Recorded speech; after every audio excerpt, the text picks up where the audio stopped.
Hello and welcome to Farmspace. We're here in Morimole, or just outside Morimole, and we're talking to Chris from the Merwe now. Chris is known for his history with a Zambian Boron, and he knows quite a bit about it. So we're going to talk in this episode about the Zambian Boron, where it came from, and exactly how Chris got involved.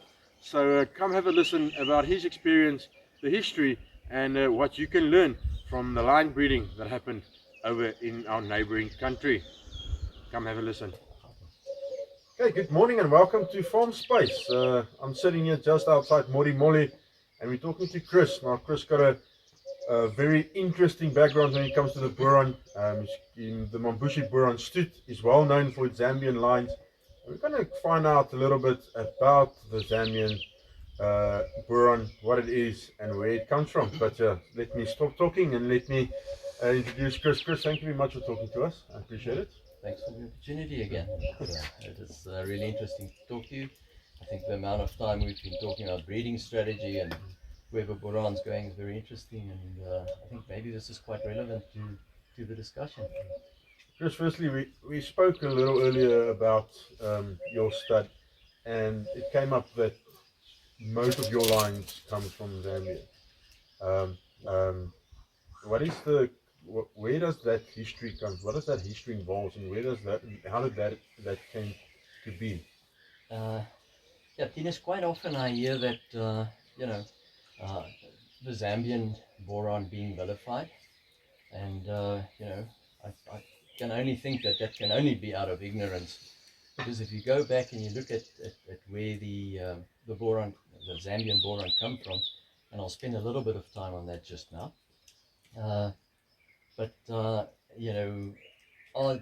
Zambian Boron different to Kenyan Boron? I think quite often if you look at them phenotypically, yes, they may differ. I think the selection criteria for the Zambian farmers have been different to those than the Kenyan farmers. And but then at the same time, I think the genetic difference, the genotype or the line difference is extremely relevant and extremely important for the South African Boron. It's unlike many of the large international cattle breeds. It is not like if you can have a constant inflow of new genetics. We are limited to the number of countries and the number of lines that we can use in South Africa. And with veterinary restrictions at the moment, we've been struggling for years to bring in new genetics, either from Kenya or Zambia or Tanzania, and Zimbabwe, which are basically the four other places where it can come from. And we have to understand that all Boron originated from Kenya. It's not as if they were Boron that started off in Zambia. And I think one of the very interesting parts of the history of the Zambian Boron, and I'm going to refer to a document which I think it would be great if Farmspace could maybe just post it and make it available to everybody. We'll make it available as PDF for everyone. All right, that's great. Which was written by Dr. Sally Shield, a colleague of mine, which is by far the most knowledgeable person. Well, I must be careful now, but in my opinion, by far the most knowledgeable person on the history of a Boron in Zambia. She and her husband has literally done road trips with a cattle truck to bring in more genetic lines from Kenya, maybe 10 or 15 years ago, into Zambia then. And if you look at that document, she starts off a very interesting line, and I would just quote loosely from it, but the document will be available. But she says that Zambian beef ranchers have for long recognized the ability of Boron cattle to not only survive but to reproduce and produce beef in this harsh tropical conditions. And I think that's the relevance of and we should never forget why we farm with Boron. It's because they are hardy veld type cattle. Now, if you go at these, and once again, I will read just a little bit from what she says, but the first import of Boron cattle from Kenya to Zambia was in 1947. And what's really relevant or interesting to that is that Miles Fletcher was absolutely one of the founders and one of the most knowledgeable Boron breeders in Kenya. One of the original guys, he started in 1936, basically from what's known as Covile Foundation stock. And Miles was really one of the guys that I think he understood Boron better than most of us do today. But in any case, Miles went and from Sugaroy Estate, which is now called Giani, he selected like 130 in-calf heifers and 10 bulls and exported it to Zambia. And one have to understand that those were absolutely top animals. You know, they were handpicked by one of the best Boron, and it goes back many years. But that will also become relevant as we carry on with the discussion. And then the second big importation came in 1963. So it was 1947, and then the second one was, and this time it was, from my opinion, even more important because Miles decided to emigrate from Kenya, and he selected a large group of animals to move to start his own. He was actually, I'm not never sure whether he was trying to immigrate to then called Southern Rhodesia or Zimbabwe today, or to South Africa. But in any case, to cut a very long story short, after a very epic journey, they ended up in Zambia, and in the end couldn't move on because of veterinary restrictions. And Miles, when he picked those animals, he realized, and he actually says in his own words, that he realized that he wasn't going to have another opportunity to bring in new lines, bloodlines. So he really picked as wide as he could from what was available in Kenya, which was technically just the other day. It was in 1963. And he picked very wide, and he brought those cattle into Zambia, and then he settled in Zambia for quite a while. And then in 1979, and I read from the Zambezi Ranching Corporation's executive chairman's report, where he says that due to political uncertainty, Miles Fletcher decided to emigrate to Rhodesia and take with him the Boron selected to start a stud here. He made a very careful selection of heifers and bulls to provide as much variety of bloodlines as he could find in his own herd. But then he ran into problems that prevented him from moving the herd from northern Rhodesia, which is now Zambia, to southern Rhodesia, which is now Zimbabwe. And Mr. Edwin Wolfson of Agricultural Enterprises Limited, which was later on called ZRC, bought 91 in-calf heifers and 9 bulls for Demo Ranch. And we have spoken about Demo a little bit. In my opinion, unbelievable. I know quite a few of the South African breeders have visited Demo, and really great animals. But then in total, some 200 head were sold in Zambia. So, and where did that come from? It all came from Kenya. Now, if we and then the other great or big influx of animals, there were two. It was either private, which was mainly driven by Miles Fletcher, and then it was through the government agencies. I just want to get the date from Sally's. In 1964, the Zambian Cattle Development Agency was formed, and it was government sponsored in an effort to improve the genetics of cattle in general in Zambia, and they specifically chose the Boran. And then, the one government agency to another one, they imported animals from Kenya, and most of those were from Mitara. They really focused on the Mitara herd, which I don't know whether I'm correct or not, but I think it was the government originally was also owned by the Kenyan government.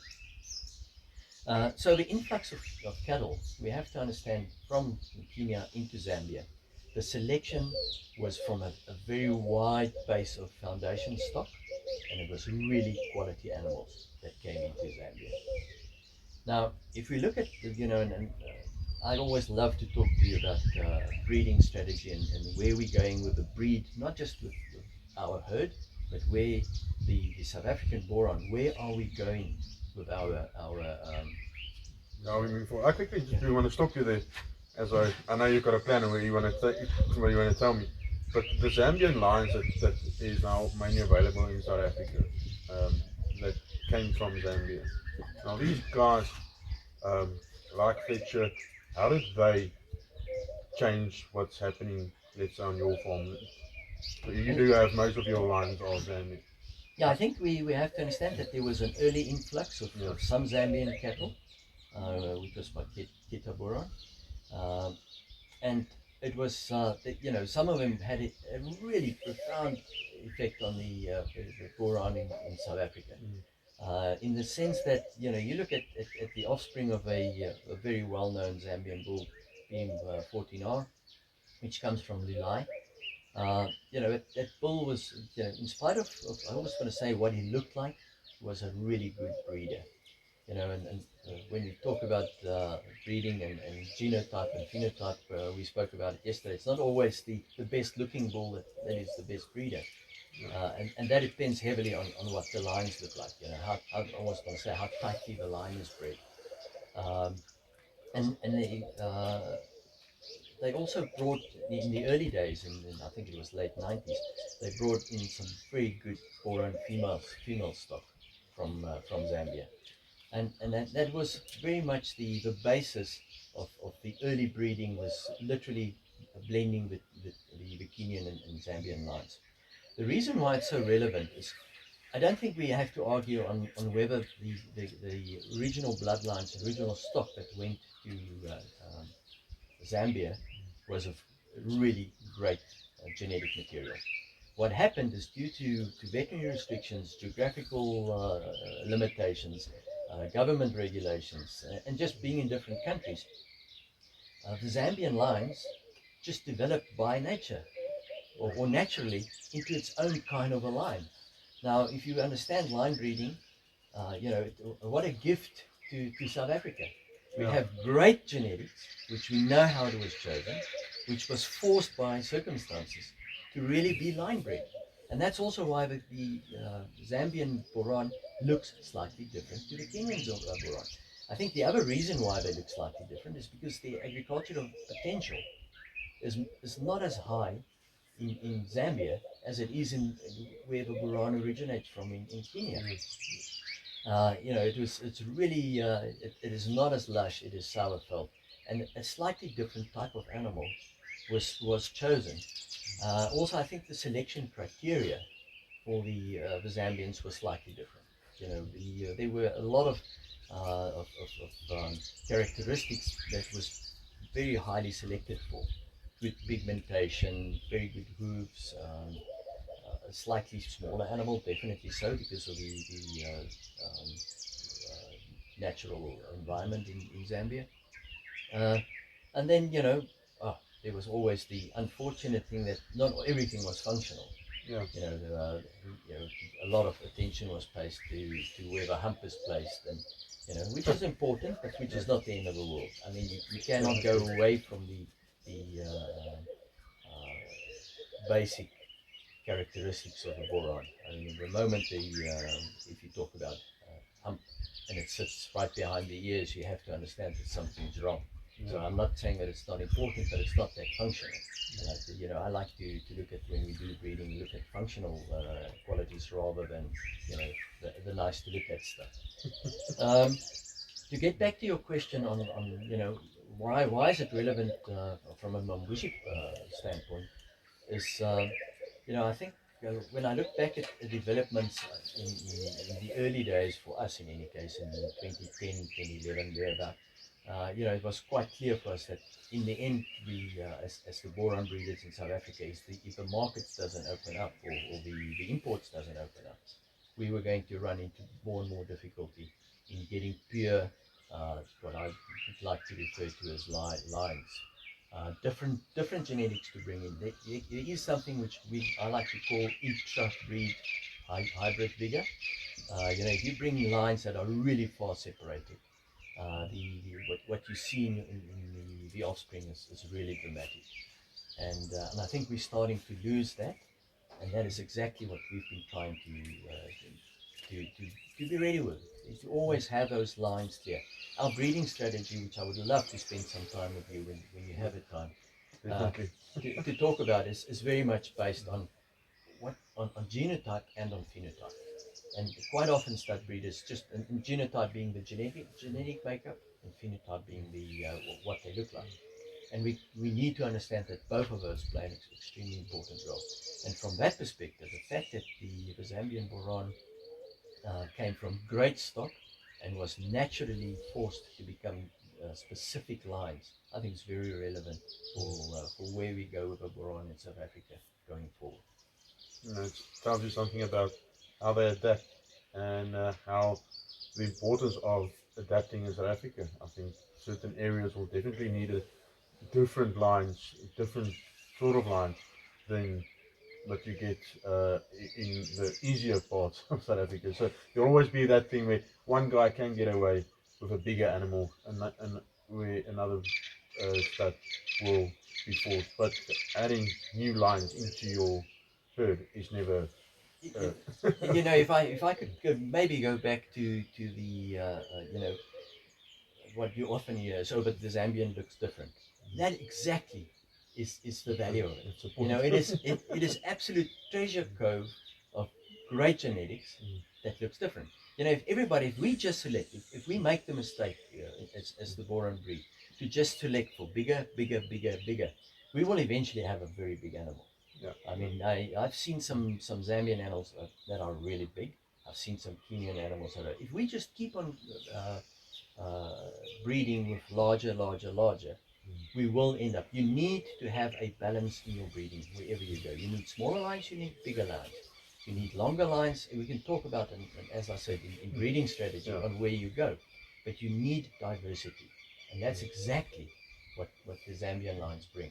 It is strong lines that was, due to circumstances, very much line bred, and that just, and it was chosen from great original stock. Yeah. You know, and I think, you know, that's exactly what it brings. I think if you look at who your end market is at the end of the day, at the end of the day, those animals are supposed to go to a commercial. That's where the end market is meat. The meat comes from commercial. So, and a commercial guy is going to rock up at your auction or at your farm, and he's going to look for what he wants. If it's a bigger one, smaller one, to work on his farm and to adapt on his on what he needs. And if the Boron, for that matter, only go bigger or only look for certain characteristics, we run into the risk as breeders in South Africa that there's not the variety to adapt and to serve the market, and then you run into trouble as a breeder. You know, but you and I looked at some of the older pictures previously, and it is interesting. Let's be very fair. The from a genotype, from what they look like, the effect of what the really good breeders in South Africa have had on the look of the Boron, and also the functionality from my point of view, has been dramatic. I think we really breed great Boron. They're a great place at the moment, the Boron. They are really. We are at a great place. The fact I'm trying to, or the point I'm trying to make, is that you know, if you just keep on blending and and you don't understand that you need clear lines somewhere, and you know. That's a discussion for another day. That's another discussion for another day. But we really need to understand that there's a difference. The commercial farmer wants to buy an animal that presents perfectly. You know, right size for what he wants, whether it's bigger or smaller doesn't matter, and breeds true. So if he puts it on his Bonsmara cattle, in order to breed feedlot weaners, you know, he really needs a bull that represents what he's breeding to. You know, where somebody that breeds out somewhere in the mountains and has got harsh conditions, he's going to look for something else. And we have the ability, we have the genetic diversity within the Boron in South Africa to supply both those markets. And I think the historical lines from Zambia will play a bigger and bigger role as we go forward. And we just simply need to keep those lines clean, as I call it, and alive. you know, if you just keep on blending, they will disappear over time. Okay, but I will definitely catch you next time on a little chat so you can explain these lines to me and make me understand things a little better. But yeah, thank you very much for your time. Yeah, thanks. It was nice to talk to you again. Interesting. Okay, guys, here you have it. Chris here, all the way from Morimole. We will definitely chat to him again about genotype and all these interesting stuff that will make your herd grow better and make you understand where we're going in South Africa. Until next time, cheers.